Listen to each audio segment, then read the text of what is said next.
Hello दोस्तों। आज हम गबन उपन्यास शुरू करने जा रहे हैं जिसे लिखा है मुंशी प्रेमचंद जी ने। तो शुरू करते हैं। बरसात के दिन है, सावन का महीना। आकाश में सुनहरी घटाएं छाई हुई हैं। रह रहकर रिमझिम वर्षा होने लगती है। अभी तीसरा पहर है, पर ऐसा मालूम हो रहा है कि शाम हो गई। आमों के बाग में झूला पड़ा हुआ है। लड़कियां भी झूल रही हैं और उनकी माताएं भी। दो चार झूल रही हैं, दो चार झुला रही हैं। कोई कजली गाने लगती है, कोई बारहमासा। इस ऋतु में महिलाओं की बाल स्मृतियां भी जाग उठती हैं। ये फुहारें मानो चिंताओं को हृदय से धो डालती हैं, मानो मुरझाए हुए मन को भी हरा कर देती हैं। सबके दिल उमंगों से भरे हुए हैं। धानी साड़ियों ने प्रकृति की हरियाली से नाता जोड़ा है।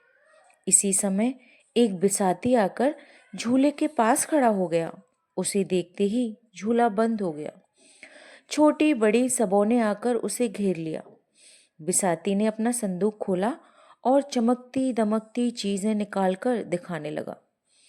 कच्चे मोतियों के गहने थे, कच्चे लेस और गोटे, रंगीन मोजे, खूबसूरत गुड़ियां और गुड़ियों के गहने, बच्चों के लट्टू और झुंझुने। किसी ने कोई चीज ली, किसी ने कोई चीज। एक बड़ी बड़ी आंखों वाली बालिका ने वह चीज पसंद की जो उन चमकती हुई चीजों में सबसे सुंदर थी। वह गिरोजी रंग का एक चंद्रहार था। माँ से बोली, अम्मा मैं यह हार लूंगी। माँ ने बिसाती से पूछा, बाबा यह हार कितने का है? बिसाती ने हार को रूमाल से पोंछते हुए कहा, खरीद 2 20 आने की है, मालकिन जो चाहे दे दें। माता ने कहा, यह तो बड़ा महंगा है, 4 दिन में इसकी चमक धमक जाती रहेगी। बिसाती ने मार्मिक भाव से सिर हिलाकर कहा, बहू जी 4 दिन में तो बिटिया को असली चंद्रहार मिल जाएगा। माता के हृदय पर इन सहृदयता से भरे हुए शब्दों ने चोट की। हार ले लिया गया। बालिका के आनंद की सीमा न थी। शायद हीरों के हार से भी उसे इतना आनंद न होता। उसे पहनकर वह सारे गांव में नाचती फिरी। उसके पास जो बाल संपत्ति थी उसमें सबसे मूल्यवान, सबसे प्रिय यही बिल्लौर का हार था। लड़की का नाम जालपा था, माता का नाम मानकी। महाशय दीनदयाल प्रयाग के छोटे से गांव में रहते थे। वह किसान न थे पर खेती करते थे। वह जमींदार न थे पर जमींदारी करते थे। थानेदार न थे पर थानेदारी करते थे। वह थे जमींदार के मुख्तार। गांव पर उन्हीं की धाक थी। उनके 4 पास चपरासी थे और 4 चपरासी भी थे। एक घोड़ा, कई गाय भैंसें। वेतन कुल 5 रुपए पाते थे, जो उनके तंबाकू के खर्च को भी काफी न होता था। उनकी आय के और कौन से मार्ग थे यह कौन जानता है। जालपा उन्हीं की लड़की थी। पहले उसके 3 भाई और थे, पर इस समय वह अकेली थी। उससे कोई पूछता, तेरे भाई क्या हुए, तो वह बड़ी सरलता से कहती कि बड़ी दूर खेलने गए हैं। कहते हैं मुख्तार साहब ने एक गरीब आदमी को इतना पिटवाया था कि वह मर गया था। उसके 3 वर्ष के अंदर 3 और लड़के जाते रहे। तब से बेचारे बहुत संभल कर चलते थे। फूंक फूंक कर पांव रखते, दूध के जले थे, छाछ भी फूंक फूंक कर पीते थे। माता और पिता के जीवन में और क्या अवलंब। दीनदयाल जब कभी प्रयाग जाते तो जालपा के लिए कोई न कोई आभूषण जरूर लाते। उनके व्यवहारिक बुद्धि में यह विचार ही ना आता था कि जालपा किसी और चीज से अधिक प्रसन्न हो सकती है। गुड़िया और खिलौने वह व्यर्थ समझते थे। इसीलिए जालपा आभूषणों से ही खेलती थी। यही उसके खिलौने थे। वह बिल्लौर का हार जो उसने बिसाती से लिया था, अब उसका सबसे प्यारा खिलौना था। असली हार की अभिलाषा अभी उसके मन में उदय ही नहीं हुई थी। गांव में कोई उत्सव होता या कोई त्योहार पड़ता तो वह उसी हार को पहनती थी। कोई दूसरा गहना उसकी आंख में जचता ही नहीं था। एक दिन दीनदयाल लौटे तो मानकी के लिए एक चंद्रहार ले आए। मानकी को यह इच्छा बहुत दिनों से थी। यह हार पाकर वह मुग्ध हो गई। जालपा को अब अपना हार अच्छा न लगता। पिता से बोली, बाबूजी, मुझे भी ऐसा ही हार ला दीजिए। दीनदयाल ने मुस्कुराकर कहा, ला दूंगा बेटी। कब ला दीजिएगा? बहुत जल्दी। बाप के शब्दों से जालपा का मन न भरा। उसने माताजी से जाकर कहा, अम्मा, मुझे भी अपना सा हार बनवा दो। माँ, वह तो बहुत रुपयों में बनेगा बेटी। जालपा, तुमने अपने लिए बनवाया है, मेरे लिए क्यों नहीं बनवाती? माँ ने मुस्कुराकर कहा, तेरे लिए तेरी ससुराल से आएगा। यह हार 600 में बना था। इतने रुपए जमा कर लेना दीनदयाल के लिए आसान न था। ऐसे कौन बड़े ओहदेदार थे? बरसों में कहीं यह हार बनने की नौबत आई। जीवन में फिर कभी इतने रुपए आएंगे, इसमें उन्हें संदेह था। जालपा लजाकर भाग गई, पर यह शब्द उसके हृदय में अंकित हो गए। ससुराल उसके लिए अब उतनी भयंकर न थी। ससुराल से चंद्रहार आएगा। वहां के लोग उससे माता पिता से भी अधिक प्यार करेंगे। तभी तो जो चीज ये लोग नहीं बनवा सकते वह वहां से आएगी। लेकिन ससुराल से ना आए तो उसके सामने 3 लड़कियों के विवाह हो चुके थे। किसी की ससुराल से चंद्रहार ना आया था। कहीं उसके ससुराल से भी ना आया तो उसने सोचा, तो क्या माताजी अपना हार मुझे दे देंगी? अवश्य दे देंगी। इस तरह हंसते हंसते 7 वर्ष कट गए और वह दिन भी आ गया जब उसकी चिर संचित अभिलाषा पूरी होगी। मुंशी दीनदयाल की जान पहचान के आदमियों में एक महाशय दयानाथ थे। बड़े ही सज्जन और सहृदय, कचहरी में नौकर थे और 50 रुपये वेतन पाते थे। दीनदयाल अदालत के कीड़े थे। दयानाथ को उनसे सैकड़ों ही बार काम पड़ चुका था। चाहते तो हजारों वसूल करते, पर कभी 1 पैसे के भी रवादार नहीं हुए थे। दीनदयाल के साथ ही उनका यह सलूक न था, यह उनका स्वभाव था। यह बात भी न थी कि वह बहुत ऊंचे आदर्श के आदमी थे। हाँ, पर रिश्वत को हराम समझते थे। शायद इसीलिए कि वह अपनी आंखों से इस दृश्य को देख चुके थे। किसी को जेल जाते देखा था, किसी को संतान से हाथ धोते, किसी को दुर्व्यसनों के पंजे में फंसते। ऐसी उन्हें कोई मिसाल न मिलती थी जिसने रिश्वत लेकर चैन किया हो। और उनकी यह दृढ़ धारणा थी कि हराम की कमाई हराम ही में जाती है। यह बात वह कभी न भूलते। इस जमाने में 50 रुपए की भुगुत ही क्या, 5 आदमियों का पालन बड़ी मुश्किल से होता था। लड़के अच्छे कपड़ों को तरसते, स्त्री गहनों को तरसती, पर दयानाथ विचलित न होते। बड़ा लड़का 2 ही दिन महीने कॉलेज में रहने के बाद पढ़ना छोड़ बैठा। पिता ने साफ कह दिया, मैं तुम्हारी डिग्री के लिए सबको भूखा और नंगा नहीं रख सकता। पढ़ना चाहते हो तो अपने पुरुषार्थ से पढ़ो। बहुतों ने किया, तुम भी कर सकते हो। लेकिन रमानाथ में इतनी लगन न थी। इधर 2 साल से वह बिल्कुल बेकार था। शतरंज खेलता, सैर सपाटे करता और माँ और छोटे भाइयों पर रौब जमाता। दोस्तों की बदौलत शौक पूरा होता रहता था। किसी का चेस्टर मांग लिया और शाम को हवा खाने निकल गए। किसी का पंप शू पहन लिया, किसी की घड़ी कलाई पर बांध ली। कभी बनारसी फैशन में निकले, कभी लखनवी फैशन में। 10 मित्रों ने एक एक कपड़ा बनवा लिया तो 10 सूट बदलने का उपाय हो गया। सहकारिता का यह बिल्कुल नया उपयोग था। इसी युवक को दीनदयाल ने जालपा के लिए पसंद किया। दयानाथ शादी नहीं करना चाहते थे। उनके पास न रुपए थे और न ही नए परिवार का भार उठाने की हिम्मत। पर जागेश्वरी ने त्रियाहट से काम लिया और इस शक्ति के सामने पुरुष को झुकना पड़ा। जागेश्वरी बरसों से पुत्र वधू के लिए तड़प रही थी और उसके सामने बहुएं बनकर आईं। वे आज पोते खिला रही हैं, फिर उस दुखिया को कैसे धैर्य होता? वह कुछ कुछ निराश हो चली थी। ईश्वर से मनाती थी कि कहीं से बात आए। दीनदयाल ने संदेश भेजा तो उसको आंखें सी मिल गईं, मगर कहीं यह शिकार हाथ से न निकल गया तो फिर न जाने कितने दिनों और राह देखनी पड़े। कोई यहाँ क्यों आने लगा? न धन ही है न जायदाद। लड़के पर कौन रीझता है? लोग तो धन देखते हैं। इसीलिए उसने इस अवसर पर सारी शक्ति लगा दी और उसकी विजय हुई। दयानाथ ने कहा, भाई तुम जानो तुम्हारा काम जाने। मुझ में समाई नहीं है।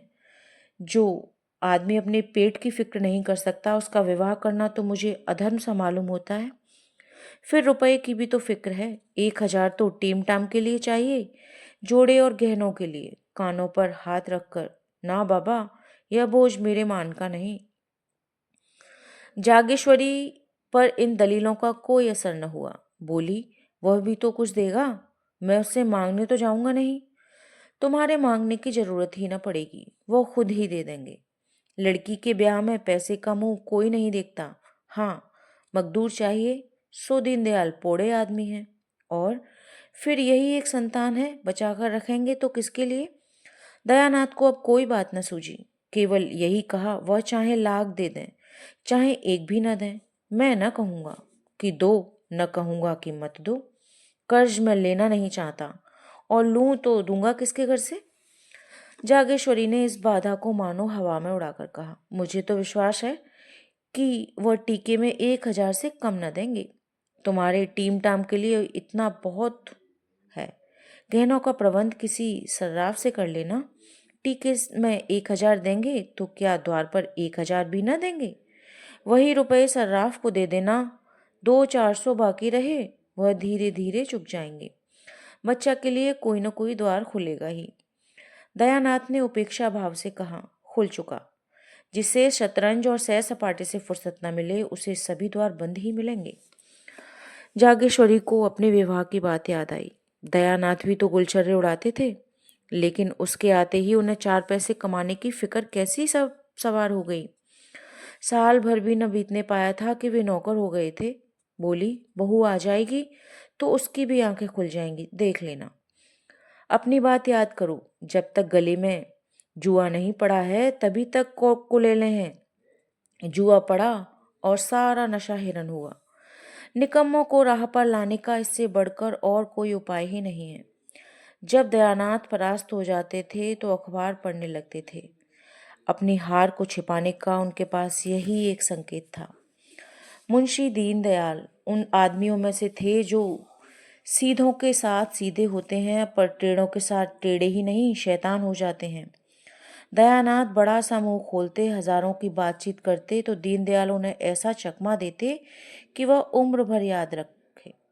दयानाथ की सज्जनता ने उन्हें वशीभूत कर लिया।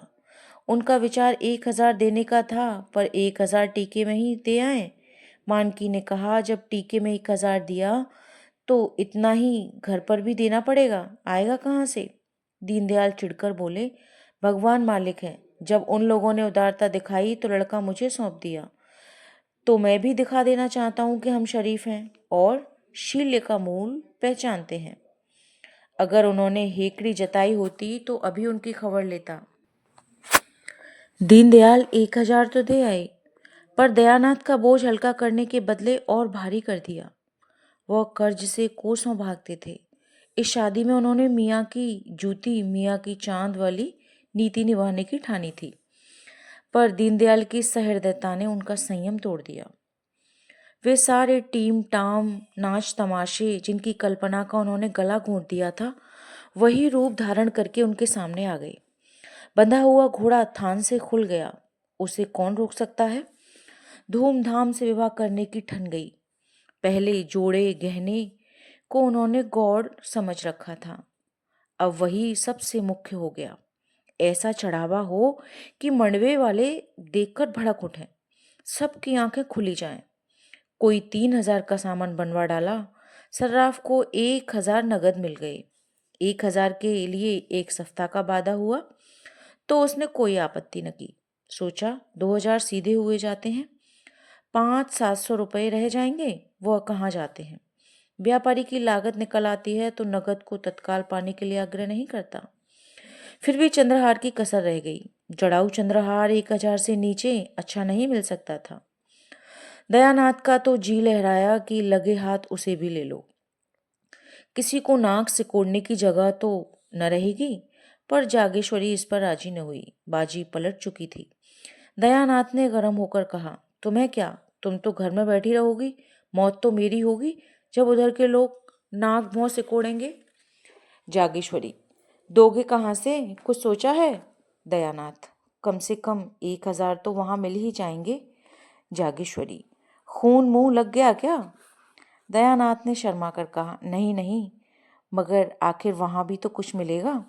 जागेश्वरी, वहाँ मिलेगा तो वहाँ खर्च भी होगा।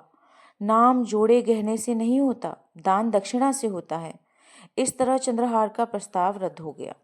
मगर दयानाथ दिखावे और नुमाइश को चाहे अनावश्यक समझें, रमानाथ उसे परमावश्यक समझता था। बारात ऐसे धूमधाम से जानी चाहिए कि गांव भर में शोर मच जाए। पहले दूल्हे के लिए पालकी का विचार था। रमानाथ ने मोटर पर जोर दिया। उसके मित्रों ने इसका अनुमोदन किया। प्रस्ताव स्वीकृत हो गया। दयानाथ एकांत प्रिय जीव थे। न किसी से मित्रता थी, न किसी से मेलजोल। रमानाथ मिलनसार युवक था। उसके मित्र ही इस समय हर एक में अग्रसर हो रहे थे।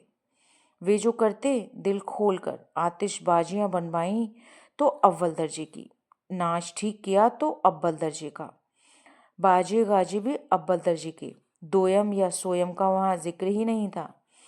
दयानाथ उनकी उच्छृंखलता देखकर चिंतित तो हो जाते थे, पर कुछ कह न सकते थे। क्या कहते? नाटक उस वक्त पास होता है जब रसिक समाज उसे पसंद कर लेता है। बारात का नाटक उस वक्त पास होता है जब राह चलते आदमी उसे पसंद कर लेते हैं। नाटक की परीक्षा 4-5 घंटे तक होती रहती है। बारात की परीक्षा के लिए केवल इतने ही मिनटों का समय होता है। सारी सजावट, सारी दौड़ धूप और तैयारी का निपटारा 5 मिनटों में हो जाता है। अगर सबके मुंह से वाह वाह निकल गया तो तमाशा पास नहीं हो। रुपया, मेहनत, फिक्र सब अकारत। दयानाथ का तमाशा पास हो गया। शहर में वह तीसरे दर्जे में आता, गांव में अव्वल दर्जे में आया। कोई बाजों की धौं धौं पौं पौं सुनकर मस्त हो रहा था। कोई मोटर को आंखें गाड़ गाड़ कर देख रहा था। कुछ लोग फुलवारियों के तख्त देखकर लोटपोट हो जाते थे। आतिशबाजी ही मनोरंजन का केंद्र थी। हवाइयाँ जब सन्न से ऊपर जाती तो आकाश में लाल, नीले, पीले, हरे कुमकुमे से बिखर जाते। जब चरखियाँ छूटती तो उनमें नाचते हुए मोर निकल आते तो लोग मंत्रमुग्ध से हो जाते थे। वाह, क्या कारीगरी है! जालपा के लिए इन चीजों में लेश मात्र भी आकर्षण न था। हाँ, वह बर को एक आंख देखना चाहती थी, वह भी सबसे छिपाकर। पर उस भीड़ भाड़ में ऐसा अवसर कहाँ। द्वार चार के समय उसकी सखियां उसे छत पर खींच ले गईं और उसने रमानाथ को देखा। उसका सारा विराग, सारी उदासीनता, सारी मनोव्यथा मानो छूमंतर हो गई थी। मुंह पर हर्ष की लालिमा छा गई। अनुराग स्फूर्ति का भंडार है। द्वार 4 के बाद बारात जनवासे चली गई। भोजन की तैयारियां होने लगीं। किसी ने पूरियां खाईं, किसी ने उपलों पर खिचड़ी पकाई। देहात के तमाशा देखने वालों के मनोरंजन के लिए नाच गाना होने लगा। 10 बजे सहसा फिर बाजे बजने लगे। मालूम हुआ कि चढ़ावा आ रहा है। बारात में हर एक रस्म डंके की चोट पर अदा होती है। दूल्हा कलेवा करने आ रहा है, बाजे बजने लगे। समधी मिलने आ रहा है, बाजे बजने लगे। चढ़ावा ज्यों ही पहुंचा, घर में हलचल हो गई। स्त्री पुरुष बूढ़े जवान सब चढ़ावा देखने के लिए उत्सुक हो उठे। ज्यों ही किश्तियां मंडप में पहुंची, लोग सब काम छोड़कर देखने दौड़ पड़े। आपस में धक्कम धक्का होने लगा। मान की प्यास से बेहाल हो रही थी, कंठ सूखा जाता था। चढ़ावा आते ही प्यास भाग गई। दीनदयाल मारे भूख प्यास के निर्जीव से पड़े थे। यह समाचार सुनते ही सचेत होकर दौड़े। मान की एक एक चीज को निकाल निकाल कर देखने और दिखाने लगी। वहां सभी इस कला के विशेषज्ञ थे। मदों ने गहने बनवाए थे, औरतों ने पहने थे। सभी आलोचना करने लगे। चूहेदंती कितनी सुंदर है, कोई 10 तोले की होगी। वाह, 11.5 तोले से रत्ती भर भी कम निकल जाए तो कुछ हार जाऊं। यहाँ शेरदहा तो देखो, क्या हाथ की सफाई है। जी चाहता है कारीगर के हाथ चूम ले। यह भी 12 तोले से कम न होगा। वाह, कभी देखा भी है? 16 तोले से कम निकल जाए तो मुंह न दिखाऊं। हाँ, माल उतना चोखा नहीं है। यह कंगन तो देखो, बिल्कुल पक्की जड़ाई है। कितना बारीक काम है, आंख नहीं ठहरती। कैसा दमक रहा है। सच्चे नगीने हैं, झूठे नगीनों से यह आप कहाँ। चीज तो गुलबंद है। कितने खूबसूरत फूल हैं, उनके बीच के हीरे कैसे चमक रहे हैं। किसी बंगाली सुनार ने बनाया होगा। क्या बंगालियों ने कारीगरी का ठेका लिया है? हमारे देश में एक एक कारीगर पड़े हैं। बंगाली सुनार बेचारे, उनकी क्या बराबरी करेंगे। इसी तरह एक एक चीज की आलोचना होती रही। सहसा किसी ने कहा, चंद्रहार नहीं है क्या? मानकी ने रोनी सूरत बनाकर कहा, नहीं, चंद्रहार नहीं आया। एक महिला बोली, अरे चंद्रहार नहीं आया? दीनदयाल ने गंभीर भाव से कहा, और सभी चीजें तो हैं, एक चंद्रहार ही तो नहीं है। उसी महिला ने मुंह बनाकर कहा, चंद्रहार की बात ही और है। मानकी ने चढ़ाव को सामने से हटाकर कहा, बेचारी के भाग में चंद्रहार लिखा ही नहीं है। इस गोलाकार जमघट के पीछे अंधेरे में आशा और आकांक्षा की मूर्ति सी जालपा भी खड़ी थी, और सब गहनों के नाम कान में आते थे। चंद्रहार का नाम ना आता था। उसकी छाती धक धक कर रही थी। चंद्रहार नहीं है क्या? शायद सबके नीचे हो, इस तरह वह मन को समझाती रही। जब मालूम हो गया कि चंद्रहार नहीं है तो उसके कलेजे पर चोट सी लग गई। मालूम हुआ देह में रक्त भी बूंद नहीं है। मानो उसे मूर्छा आ गई। वह उन्माद किसी दशा में अपने कमरे में आई और फूट फूट कर रोने लगी। वह लालसा जो आज 7 वर्ष हुए उसके हृदय में अंकुरित हुई थी, जो इस समय पुष्प और पल्लव से खड़ी लदी हुई थी, उस पर वज्रपात हो गया। वह हरा भरा लहलहाता हुआ पौधा जल गया, केवल उसकी राख रह गई। आज की आज की ही दिन तो उसने उसकी समस्त आशाएं अवलंबित थीं। दुर्दैव ने आज वह अवलंब भी छीन लिया। उस निराशा के आवेश में उसका ऐसा जी चाहने लगा कि अपना मुंह नोच डाले। उसका वश चलता तो वह चढ़ावे को उठाकर आग में फेंक देती। कमरे में एक आले पर शिव की मूर्ति रखी हुई थी। उसने उसे उठाकर ऐसा पटका कि उसकी आशाओं की भांति वह भी चूर चूर हो गई। उसने निश्चय किया, मैं कोई आभूषण न पहनूंगी। आभूषण पहनने से होता ही क्या है? जो रूपहीन हो वे अपने को गहनों से सजाएं। मुझे तो ईश्वर ने यूं ही सुंदरी बनाया है। मैं गहनों न पहनकर भी बुरी न लगूंगी। सस्ती चीजें उठा लाई, जिसमें रुपए खर्च होते उसका नाम ही न लिया। अगर गिनती ही गिनानी थी तो इतने ही दामों में इसके दूने गहने आ जाते। वह इसी क्रोध से भरी बैठी थी। उसकी 3 सखियां आकर खड़ी हो गईं। उन्होंने समझा था जालपा को अभी चढ़ाव की कुछ भी खबर नहीं है। जालपा ने उन्हें देखते ही आंखें पोंछ डाली और मुस्कुराने लगी।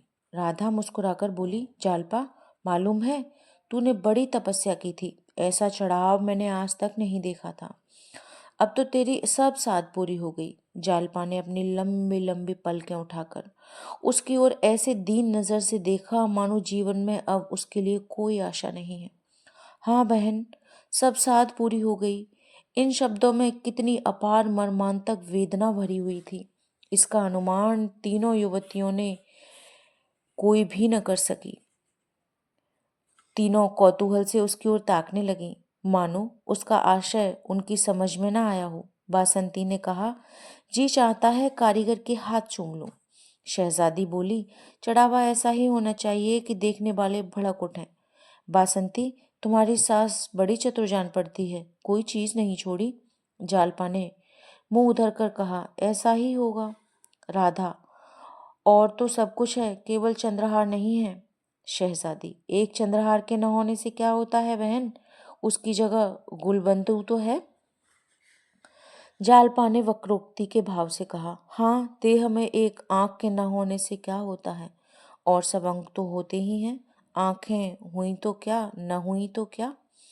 बालकों के मुंह से गंभीर बातें सुनकर जैसे हमें हंसी आ जाती है, उसी तरह जालपा के मुंह से या लालसा से भरी हुई बातें सुनकर राधा और बासंती अपनी हंसी न रोक सकी। हाँ, शहजादी को हंसी न आई। यह आभूषण लालसा उसके लिए हंसने की बात नहीं, रोने की बात थी। कृत्रिम सहानुभूति दिखाती हुई बोली, सब न जाने कहाँ के जंगली हैं कि और सब चीज तो लाए, चंद्रहार ना लाए, जो सब गहनों का राजा है। लाला अभी आते हैं तो पूछती हूँ कि तुमने यह कहाँ की रीति निकाली है, ऐसा अनर्थ कोई भी न करता है। राधा और बासंती दिल में कांप रही थी, कहीं जालपा कहीं ताड़ न जाए।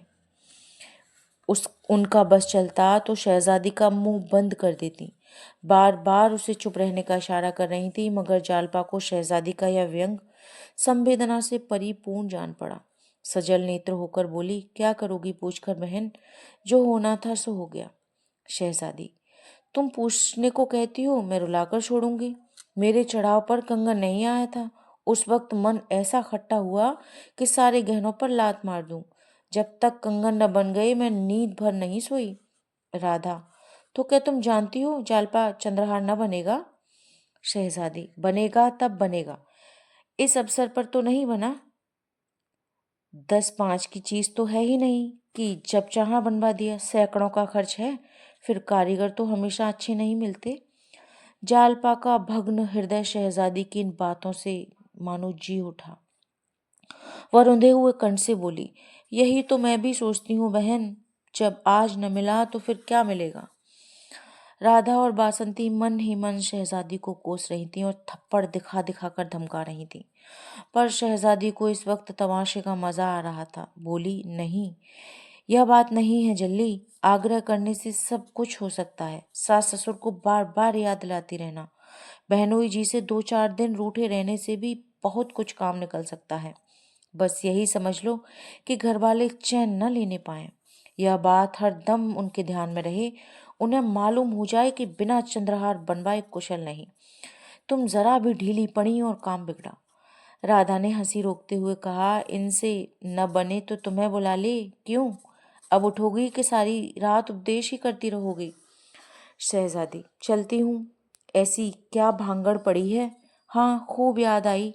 क्यों जल्ली, तेरी अम्मा जी के पास बड़ा अच्छा चंद्रहार है, तुझे न देंगी? जालपा ने एक लंबी सांस लेकर कहा, क्या कहूँ बहन, मुझे तो आशा नहीं है।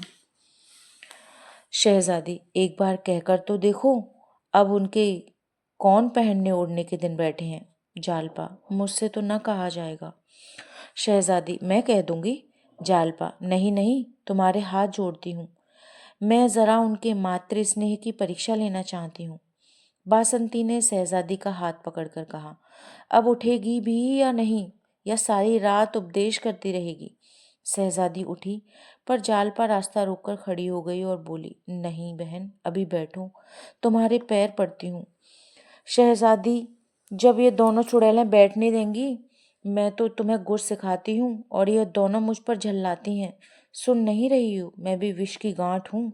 बासंती, विष की गांठ तो तू है ही। शहजादी, तुम भी तो ससुराल से साल भर बाद आई हो, कौन कौन सी चीजें नई बनवा लाई?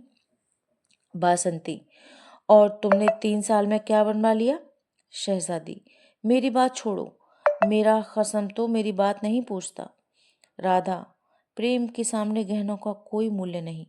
शहजादी, तो सूखा प्रेम तुम्ही को गले। इतने में मानकी ने आकर कहा, तुम तीनों यहाँ बैठी क्या कर रही हो? चलो खाना खा लो, खाना तैयार है। तीनों युवतियां चली गईं। जालपा माता के गले में चंद्रहार की शोभा देखकर मन ही मन सोचने लगी, गहनों से इनका जी अब तक नहीं भरा। दोस्तों, इसके आगे हम दूसरे भाग में सुनाएंगे। आपको ये गबन उपन्यास कैसा लग रहा है, कमेंट करके ज़रूर बताएं और चैनल को सब्सक्राइब करें और लाइक करें। धन्यवाद।